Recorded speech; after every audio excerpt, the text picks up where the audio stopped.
ఆయన ఒక రీడింగ్ నాకు ఇస్తారు, నేను వింటాను, నేను నా ఒపీనియన్ చెప్తాను, వాట్ ఎవర్ ఇట్ ఈస్. ఒక సైతాను కాంత కానీ, అంటే ఇప్పుడు టాపిక్ ఇది కాదు, సైతాను కాంత టైటిల్, సైతాను కాంత అన్వేషిత 2 అనుకున్నారు మధ్యలో. అలా అట్లా అసలు కాన్సెప్ట్స్ కానీ, ఇంకోటి శత్రువు టైటిల్, శత్రువు అసలు ఏం టైటిల్స్ అసలు అలౌకికలో నేను చాలా దెబ్బలాడాను. నేను ఆ మెయిన్ క్యారెక్టర్ కాకుండా ఇంకో క్యారెక్టర్ ఉండేది అందులో నా దగ్గరకు వచ్చి ఏమన్నారంటే, మంచిగా ఒక 5'7" అమ్మాయి ఎవరైనా కార్ డ్రైవింగ్ కూడా వచ్చి ఇంగ్లీష్ బాగా మాట్లాడి కొంచెం ఈ టైప్ లో అమ్మాయి ఎవరైనా ఉంటే చెప్పవా అన్నారు. అప్పుడు నేను ఇలా ఇలా ఇలా ఇలా అంటూ నాన్న ఇవ్వనని చెప్పేశారు. ఆ విధంగా ముందుకు పోయి నేను వచ్చి న్యూస్ టీవీలో పడ్డాను, అది వేరే సంగతి.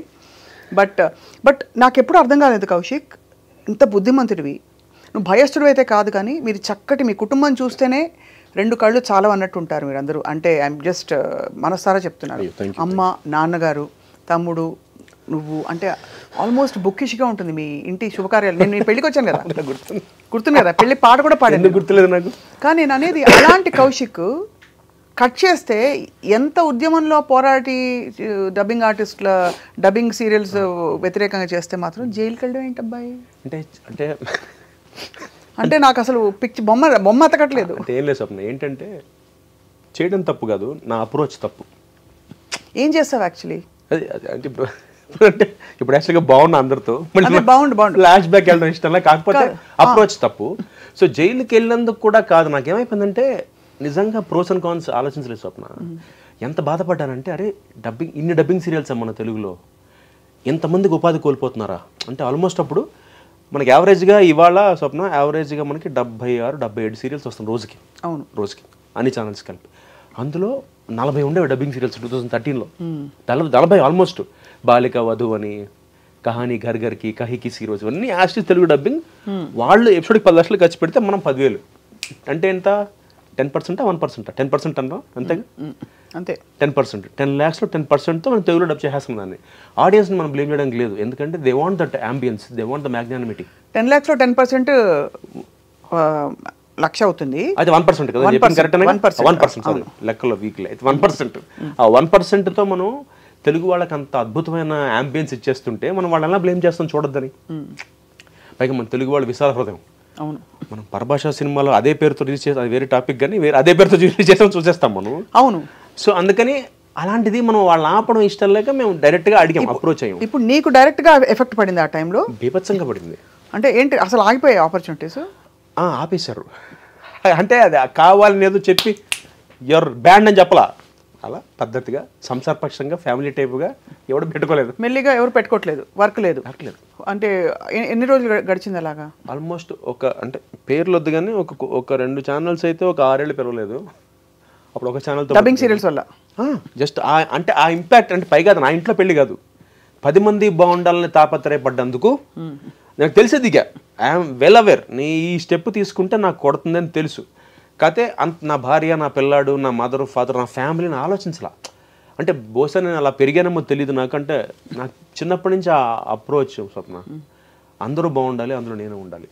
దానికోసం I will go to any extent, to be honest, సిన్సియర్గా, నిజాయితీగా. అది నా అప్రోచ్ టువర్డ్స్ లైఫ్. సో అలా జరిగిన దాంట్లోనే జరిగింది ఇది.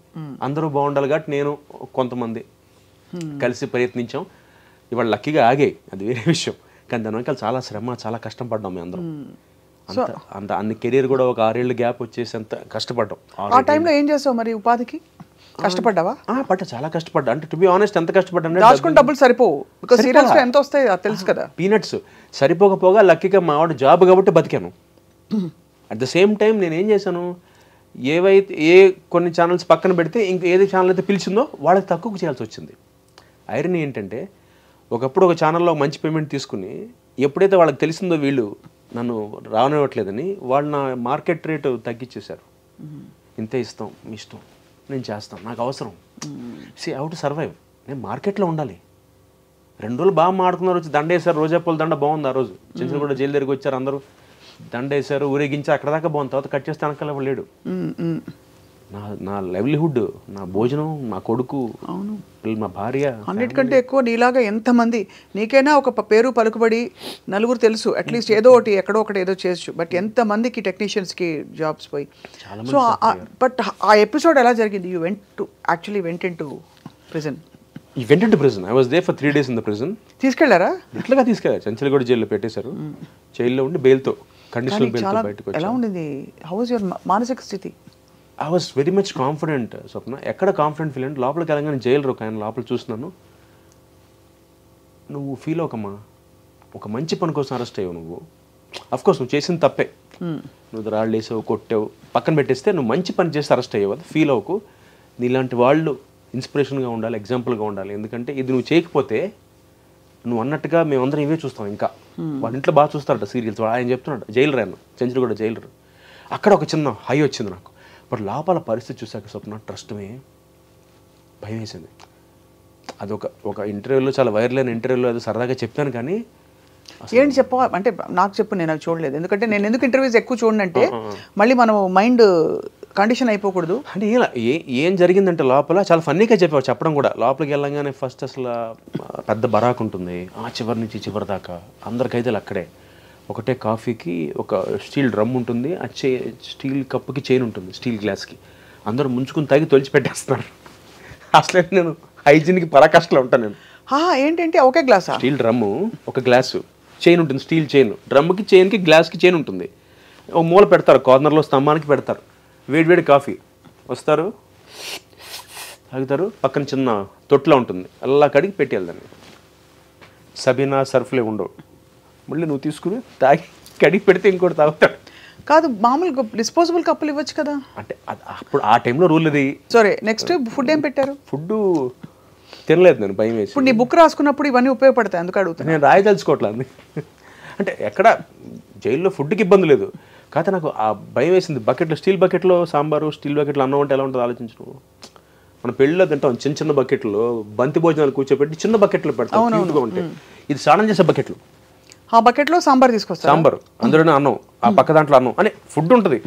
భయం వేసి నిజంగా ఫస్ట్ రోజు అర్థం ఎలా తీసుకెళ్ళి యూనిఫామ్ వేసారా? 3 days దాటితే వేసేవాళ్ళు. 3 days ఉన్నా. అందుకని కొత్త బట్టలు, వేరే బట్టలు ఇచ్చారా మార్చుకోవడానికి? ఏది షవర్ అది ఉందా? షవర్ ఉంది కానీ డోర్ లేదు. కర్టెన్ ఉంది. కర్టెన్ మూసుకొని పాట పాడుకుని వచ్చు కాబట్టి పాట పాడుకుని వెళ్ళిపోవచ్చాడు బయటికి. సో డ్రెస్లు అవే ఉంటాయి. 3 days దాటి ఉంటే నేను విఐపి బరాక్కి మార్చి ఉండేవాళ్ళు. ఓహో. అప్పుడు నాతో పాటు జగన్ గారు ఉన్నారు పక్కన. జగన్ గారు, నిమ్మగడ్డ ప్రసాద్ గారు, వాళ్ళు విఐపి దాంట్లో ఉన్నారు. నేను జనరల్ బరాక్లో ఉన్నాను. రాత్రి దోమలు ఉన్నాయా? బాగా ఉన్నాయి. కానీ అకామిడేషన్ చాలా బాగుంటుంది. అంటే పెద్ద పెళ్లి సత్రంలో ఉంటుంది, ఈ చివరి నుంచి ఆ చివరి దాకా. అందరికీ లోపలికి వెళ్ళాను. ఒక్కొక్కరికి ఒక రగ్గు, ఒక చెంబు, ఒక గ్లాస్ ఇస్తారు. సంతకం పెట్టాలి రిజిస్టర్లో మనం. సెకండ్ ఏసీ కంపార్ట్మెంట్లో కూడా అలాగే ఇస్తారు. అంటే ఇది ఎలా బాగుంటుంది వెరైటీగా. నల్ల రగ్గు, ఒక చెంబు, అల్యూమినియం చెంబు, అల్యూమినియం ప్లేటు, ఒక గ్లాస్ ఇస్తారు. ఇలా పెట్టి సంతకం పెడితే తీసేవాడు. 3 లేవు అక్కడే. మా బరాక్ ఇన్ఛార్జ్ దొంగలు ఉంటారు సార్ జాగ్రత్త అన్నాడు. ఏంటి అన్న, చెవిలో ఉంటే దొంగలే ఏంటి అలా ఉంటారట. తీసాడు.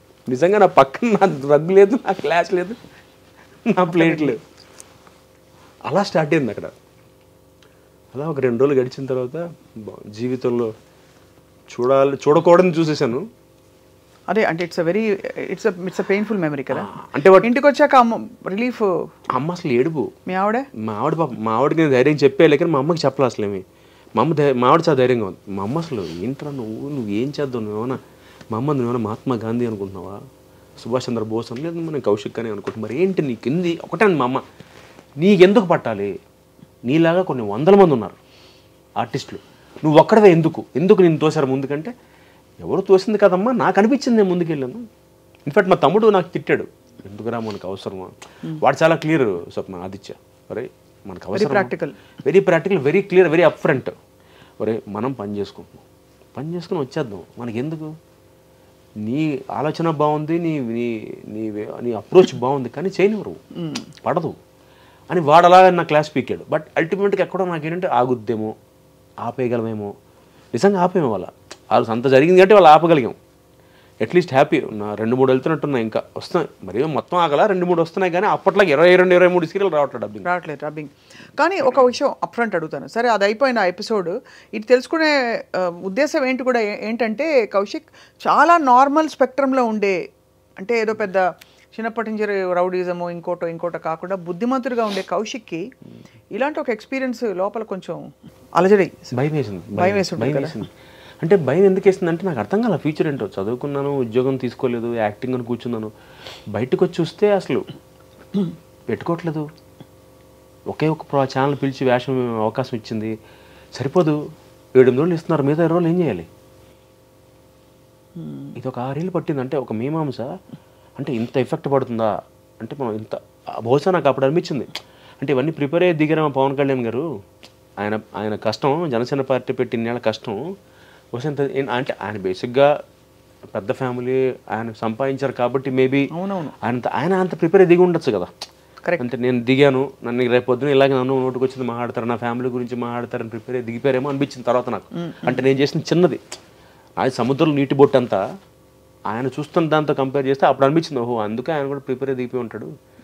ఏమన్నా సరే పబ్లిక్ లైఫ్లోకి వచ్చేసాక ఎస్పెషల్లీ యాక్టర్స్గా ఉన్నవాళ్ళు ఒకవైపు ఆకాశానికి ఎత్తి, మరోవైపు ఒక పబ్లిక్ లైఫ్లోకి వచ్చిన తర్వాత రకరకాల ఎక్స్పీరియన్స్లు అవుతాయి. అంటే అసలు ఆయనకి జరిగింది నెక్స్ట్ లెవెల్. బట్ దీనికే నాకు అసలు వల్ల కాల.